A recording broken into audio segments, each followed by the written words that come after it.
हरे अचरा के सुख बबुआ कतही न पैबा बस पराना होई तो हरे पूरा माही भी न जिला अधूरा हे बबुआ माही भी न जिला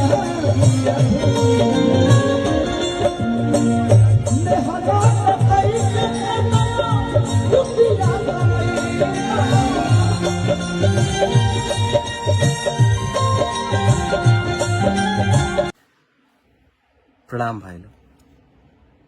आज हम एगो तथ्य पर बात करे आइल बानी, लेकिन बात कइला से पहले हमरा जीवन में जौन घटित भइल बा ओकर कुछ अंश रउआ सबके बतावल चाहत हूँ। 12वीं के परीक्षा प्रथम श्रेणी से पास कइला के बाद दिल में ये आइल कि हम गायकी करें। बहुत मान मनोबल कइला के बाद परिवार से अनुमति मिल पावल कि ठीक बा जा गाओ बजाओ। फिर हम संगीत के शिक्षा प्राप्त कईनी। फिर बारी आइल एल्बम निकाले के।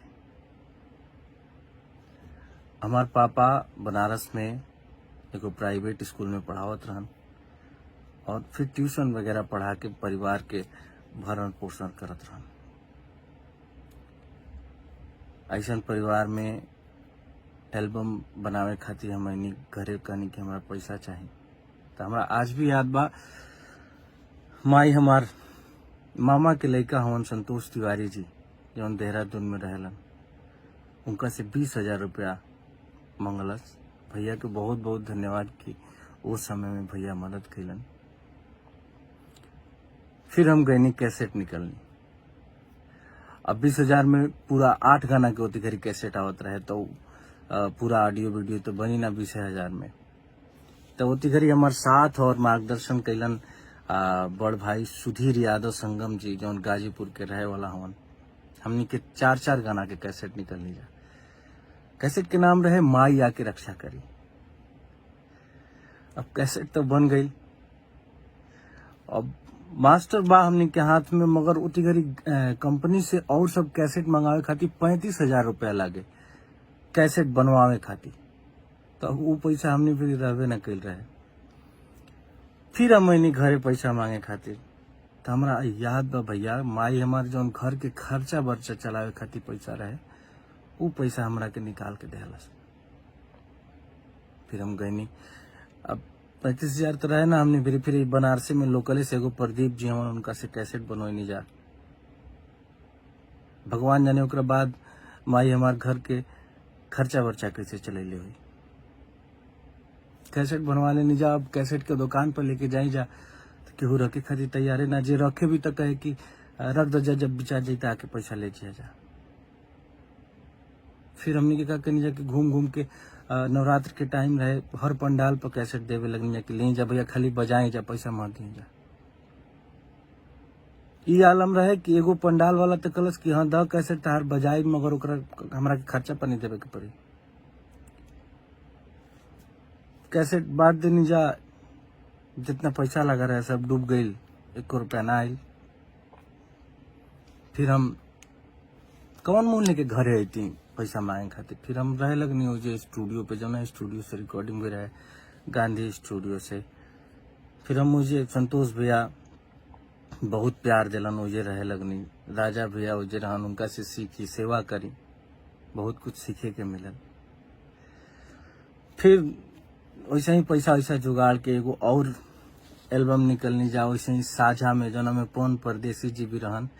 एल्बम के नाम रहे देवघर के दबंग भोलेनाथ। वो ना चलल। हताश हो गई नहीं हम, समझ में ना आत रहे का करी। फिर एक बार हिम्मत जुटा के घरे आई कहनी कि एगो लोकगीत निकाले के बाद कैसे हूँ पैसा के जुगाड़ हो जाता।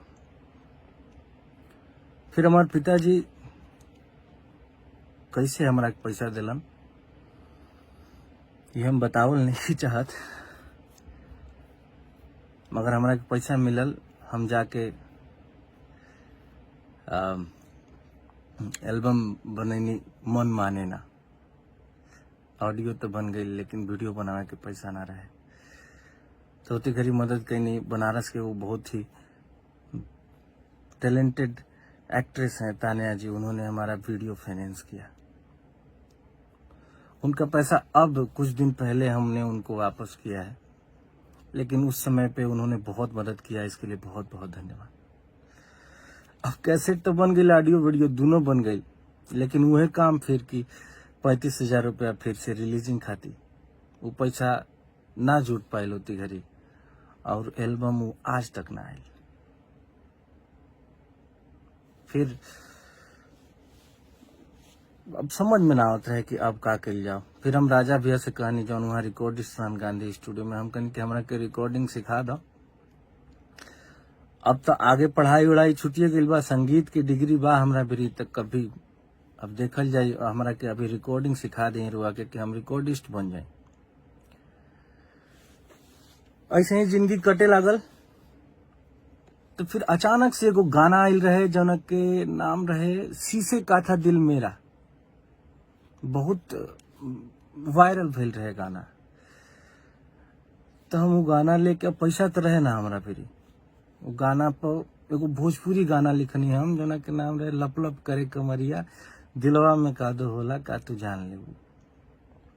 अब इतना लगातार असफलता के बाद लोग ही कहल हमरा से कि बाबू भोजपुरी में अगर नाम करे के बाद तो थोड़ा बहुत अश्लील इन द सेंस कि थोड़ा चटक पटक गाना गावे के पड़ी। हम कहनी ठीक बा। वो गाना लेके गईनी हम, आशीष वर्मा भैया नया स्टूडियो खोले रहना बनारस में तेलिया बाग में।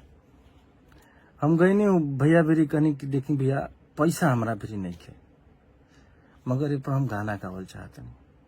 भैया के बहुत बहुत धन्यवाद कि भैया कलंक अरे पैसा कही हो चला गवा नहीं। भैया ट्रैक बनैलन, गाना गवैलन, हमरा के गाना अच्छा लागे लागल। का तू जान लेबू का तू परान लेबू। फिर का कहनी हम कि वो तिगरी चिप के जमाना रहे, डाउनलोडिंग सेंटर रहे हर बाजार में, तो हम पेन ड्राइव में गाना लेके हर जगह हर डाउनलोडिंग सेंटर पर घूमे लगनी। और कहीं कि भैया केहू भी आई ना तो ओकरा मोबाइल में डाल दे। बहुत जगह हमने के जाके देनी जा गाना धीरे धीरे रिस्पॉन्स के अच्छा लागे लागल लोग के, लोग धीरे धीरे जाने लगल। वही क्रम में हमार मुलाकात अखिलेश शर्मा जी से भइल, ऋषभ मिश्रा जी से भइल, धीरू यादव जी से भइल। धीरे धीरे लोग बहुत सपोर्ट करी।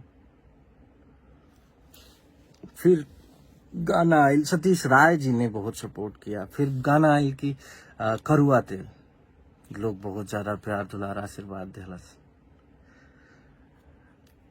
फिर रउआ सबके प्यार दुलार आशीर्वाद के बदौलत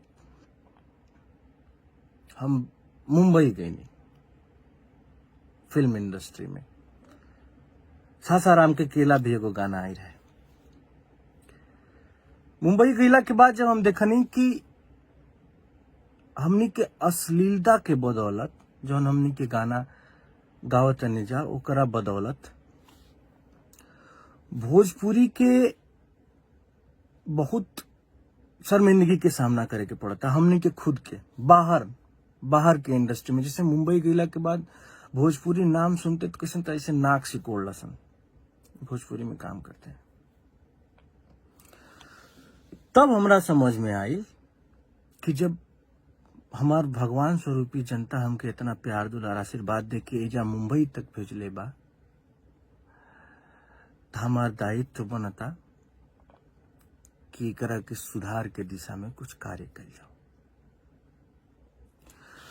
ओ दिशा में फिर भैया हमरा मन में इजागल कि हम